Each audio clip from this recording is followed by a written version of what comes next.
هل تساءلت يوما لماذا يبدو التغيير صعبا جدا رغم بساطه نوايانا؟ ولماذا نعود دائما إلى نقطه البداية حتى بعد قرارات حاسمه ومحاولات جاده؟ ضع هنا كامل النص الذي أرسلته.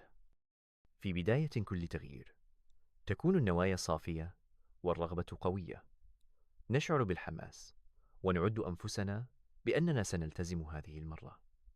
لكن مع مرور الأيام يبدأ الحماس في التلاشي، وتظهر العقبات الصغيرة التي تعيدنا إلى عاداتنا القديمة. هذا التكرار ليس ضعفاً، بل هو جزء من طبيعة الإنسان. المهم أن ندرك أن كل محاولة تقربنا أكثر من هدفنا الحقيقي. العادات هي ما يشكل حياتنا اليومية. كل عادة صغيرة نكررها تترك أثراً كبيراً على المدى البعيد. إذا أردنا تغيير حياتنا، علينا أن نبدأ بتغيير عاداتنا، حتى لو كان ذلك بخطوات بسيطة جداً. الاستمرارية أهم من الكمال، فكل يوم جديد هو فرصة لبداية جديدة. الانضباط هو الجسر الذي يصل بين الأهداف والإنجازات. ليس من الضروري أن نشعر بالحماس في كل يوم، لكن الانضباط يجعلنا نلتزم حتى في الأيام الصعبة. عندما نضع روتينا صباحيا ونلتزم به، نصنع فارقا كبيرا في حياتنا. الانضباط هو سر النجاح الحقيقي. الصبر هو المفتاح لكل تغيير عميق. النتائج لا تظهر بين ليلة وضحاها، بل تحتاج إلى وقت وجهد مستمر. عندما نصبر على أنفسنا ونتقبل التقدم البطيء، نكتشف أن التغيير الحقيقي يحدث في التفاصيل الصغيرة التي نكررها كل يوم. تغيير العقلية هو البداية الحقيقية لأي تحول. عندما نؤمن بأننا قادرون على التغيير، نصبح أكثر استعداداً لمواجهة التحديات. العقلية الإيجابية تمنحنا القوة للاستمرار، حتى عندما نشعر بالإحباط أو الفشل المؤقت. الأصدقاء الحقيقيون هم من يدعموننا في رحلتنا نحو التغيير. وجود شخص يؤمن بنا ويشجعنا يجعل الطريق أسهل وأقل وحدة. لا تتردد في مشاركة أهدافك مع من تثق بهم، فالدعم الاجتماعي قوة لا يستهان بها. الامتنان يغير نظرتنا للحياة. عندما نركز على ما لدينا بدلاً من ما ينقصنا، نشعر بالرضا والسلام الداخلي. كتابة قائمة بالأشياء التي نشكر الله عليها كل يوم تعزز من طاقتنا الإيجابية وتدفعنا للاستمرار. الروتين الصباحي يمنحنا بداية قوية ليومنا. الاستيقاظ مبكراً، ممارسة التأمل أو الرياضة، وتناول فطور صحي، كلها عادات بسيطة تصنع فرقاً كبيراً في مزاجنا وإنتاجيتنا. الروتين الصباحي هو سر الكثير من الناجحين. التعلم المستمر هو ما يجعلنا نتطور وننمو. قراءة الكتب، حضور الدورات، أو حتى مشاهدة فيديوهات تعليمية، كلها وسائل توسع مداركنا وتفتح أمامنا آفاقاً جديدة. العلم نور، وكل معرفة جديدة تقربنا من أهدافنا. الصحة الجسدية أساس كل إنجاز. ممارسة الرياضة بانتظام، تناول طعام صحي، والحصول على قسط كاف من النوم، كلها عادات بسيطة لكنها تصنع فرقاً كبيراً في طاقتنا وقدرتنا على الإنجاز. الجسد السليم يعيننا على تحقيق أهدافنا. الصحة النفسية لا تقل أهمية عن الصحة الجسدية. تخصيص وقت للاسترخاء، التأمل، أو حتى التحدث مع صديق يساعدنا على تجاوز الضغوط اليومية. الاعتناء بالنفس هو أول خطوة نحو التغيير الحقيقي. الطبيعة تمنحنا طاقة متجددة وإحساسا بالسلام. قضاء بعض الوقت في الهواء الطلق، المشي بين الأشجار، أو الاستمتاع بمنظر الغروب يساعدنا على تصفية الذهن وتجديد النشاط. الطبيعة مصدر إلهام لا ينضب. تحقيق الأهداف الكبيرة يبدأ بخطوات صغيرة. تقسيم الهدف الكبير إلى مهام يومية بسيطة يجعل الإنجاز أسهل وأكثر وضوحًا.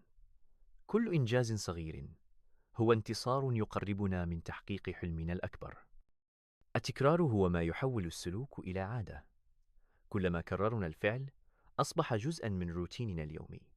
لا تقلل من قوة التكرار، فهو سر النجاح في أي مجال. الفشل ليس نهاية الطريق، بل هو درس مهم في رحلة النجاح. كل تجربة فاشلة تحمل في طياتها فرصة للتعلم والنمو. الأهم أن ننهض من جديد ونواصل المحاولة. التفكير الإيجابي يغير نظرتنا للعالم. عندما نركز على الحلول بدلاً من المشاكل، نصبح أكثر قدرة على تجاوز الصعوبات. العقلية الإيجابية تجذب النجاح وتفتح لنا أبواباً جديدة. التخطيط هو الأساس لأي إنجاز. عندما نحدد أهدافنا ونضع خطة واضحة، يصبح الطريق أكثر وضوحاً وأقل تعقيداً. التخطيط الجيد يوفر علينا الكثير من الوقت والجهد. الاستمرارية هي ما يميز الناجحين عن غيرهم، حتى في الأيام التي نشعر فيها بالتعب أو الإحباط. الاستمرار في المحاولة هو ما يصنع الفارق. لا تتوقف، فكل خطوة تقربك من هدفك. البيئة التي نعيش فيها تؤثر بشكل كبير على قدرتنا على التغيير. أحط نفسك بأشخاص إيجابيين وأماكن تلهمك، وابتعد عن مصادر الطاقة السلبية. البيئة الداعمة تصنع فارقاً كبيراً. التوازن بين العمل والحياة الشخصية ضروري للحفاظ على الصحة النفسية والجسدية. خصص وقتاً للراحة والهوايات، ولا تجعل العمل يسيطر على كل جوانب حياتك. التوازن يمنحك طاقة متجددة وإبداعاً أكبر. الشغف هو الوقود الذي يدفعنا للاستمرار رغم الصعوبات. عندما نحب ما نفعل، يصبح العمل متعة والتحديات فرصاً للنمو. ابحث عن شغفك وأمنحه الوقت والاهتمام. تقدير الذات يمنحنا الثقة لمواجهة التحديات. عندما نؤمن بقيمتنا ونحتفل بإنجازاتنا الصغيرة، نصبح أكثر قدرة على تحقيق أهدافنا. لا تنتظر التقدير من الآخرين، بل امنحه لنفسك أولاً. الاستراحة ليست ضعفاً، بل ضرورة لاستعادة الطاقة. خذ وقتاً لنفسك بين الحين والآخر. مارس التأمل أو استمتع بفنجان قهوة هادئ. الاستراحة تمنحك وضوحاً أكبر وتركيزاً أفضل.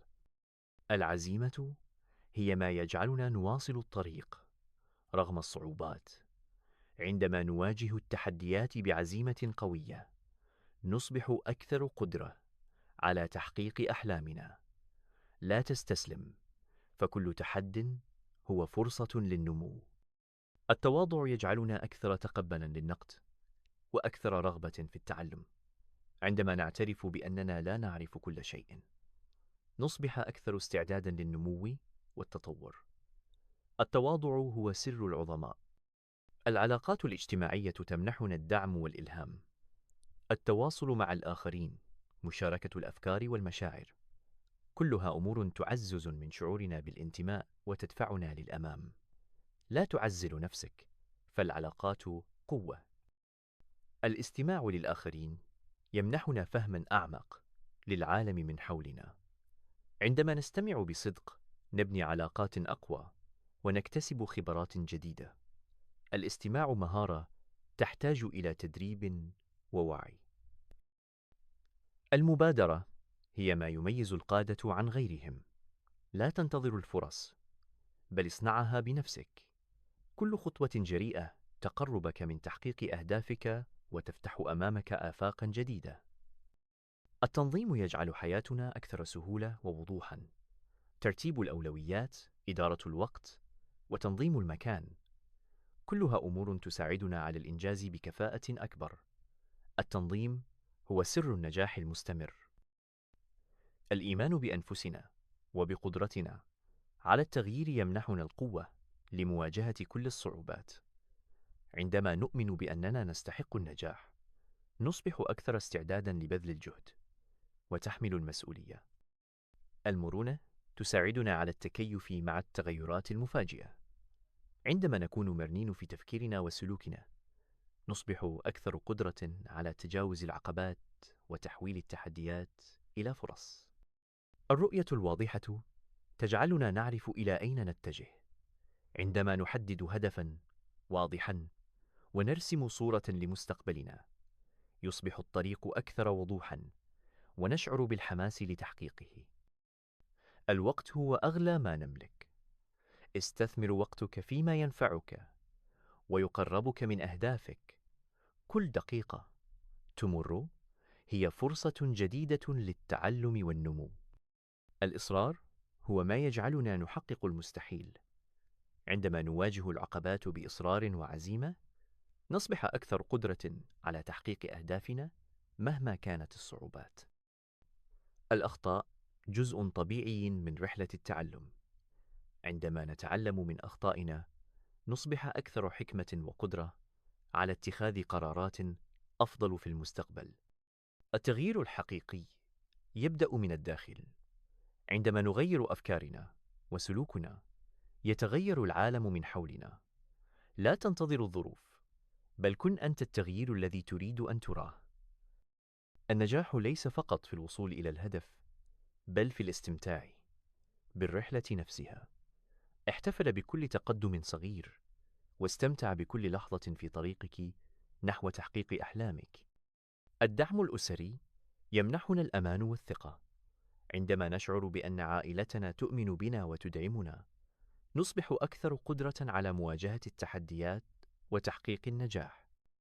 الاستقلالية تمنحنا الحرية لاتخاذ قراراتنا الخاصة.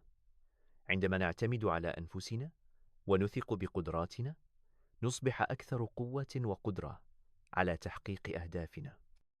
الإبداع يفتح لنا آفاقاً جديدة ويمنحنا حلولاً مبتكرة.